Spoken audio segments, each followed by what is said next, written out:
It's about probably the biggest genocide our country's seen post-independence. This dialogue is from a movie that was honest, truthful, and too much for the Indian government. Here's what happened. The film Satluj, starring Diljit, Dosanjh and Arjun Rampal, premieres on OTT, and within 48 hours it disappears. Not because it flopped, because it was pulled. Because India doesn't want you to see this movie, and that's why it kept it from releasing for 3 years under the censor board pretexts. But the makers, including the actor Diljit Dosanjh, didn't budge, as they wanted the uncut version of the previously titled Punjab 95 to be screened in theatres. Well, it didn't reach the theatres, but on July 3rd, Satluj premiered on ZEE5 in India, uncut, in full. For the first time in 3 years, audiences over the world watch it. 2 days later, it was gone. ZEE5 posted a statement saying the film would be unavailable in India until further notice, citing only current developments. No specific reason was given. The film remains available internationally on ZEE5 Global, just not to the audience it's actually about. And this wasn't the film's first brush with censorship. The film carried 3 names on its way to release. It started as Galuara, a historic term for the massacres of Sikhs in 1746, 1762 and 1984. Then Punjab 95, finally Satluj, after the river that flows through Punjab. 3 titles, 1 film, 3 years of delay. So what is everyone actually fighting over? Satluj is based on the life of Jaswant Singh Khalra, an ordinary bank manager in Amritsar who, while searching for missing colleagues, uncovered municipal records listing the names, ages and dresses of people who had been killed and secretly cremated by Punjab police during the insurgency years. What started as a search for a few missing people became something much bigger. Khalra's investigation expanded across multiple districts. He went public with a number that shocked the country.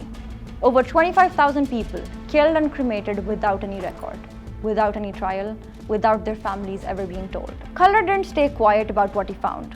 He held press conferences, he spoke abroad, and in September 1995, he disappeared. This is the part that makes Satluj different from a typical biopic. Almost none of it is fiction. Khalra's findings were later examined by India's National Human Rights Commission and the Supreme Court of India, which certified the validity of the data on unidentified cremations in the districts he investigated. This isn't a filmmaker's invention, it's a matter of judicial record. To understand why this happened, you need the context.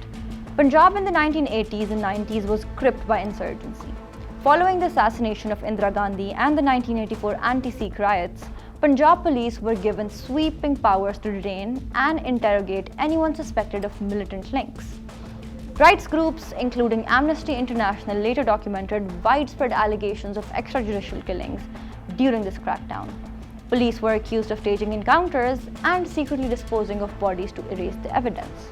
The man overseeing Punjab's police during much of this period was KPS Gill, credited by supporters with ending the insurgency and accused by critics of doing so through mass extrajudicial killing. Gill has never been charged or convicted in relation to Khalra's abduction or murder.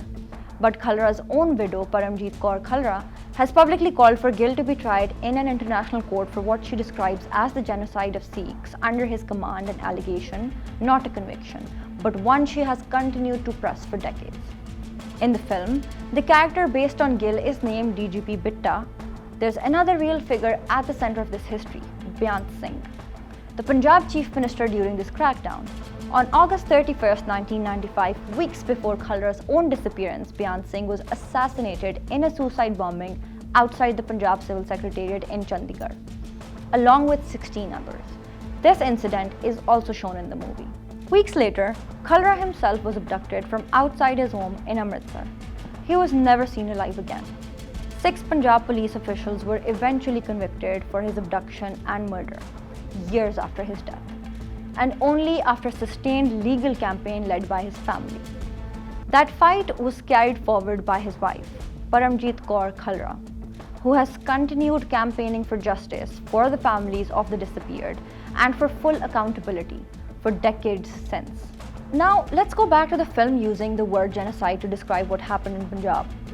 It's about probably the biggest genocide our country's seen post-independence. Reviewers covering Satluj have used that same word to describe what the film depicts on screen. It's not a word used lightly, and it's not the filmmaker's word alone. It's the word Khalra's own widow has used publicly for years in her fight for accountability. Whether or not that legal designation is ever formally applied is a separate question, one for courts and historians. But the film putting that word on screen inside India, however briefly, is precisely why so many people wanted it seen, and precisely why, 2 days after its release, it wasn't available anymore. India calls itself the world's biggest democracy, but a democracy's strength is supposed to be its ability to withstand uncomfortable truths. To let a film about extrajudicial killings, 30 years old, air without the platform pulling it 2 days later. When a single streaming release can trigger removal within 48 hours with no reason given beyond current developments, it raises a real question about how much room India's institutions actually have for uncomfortable history.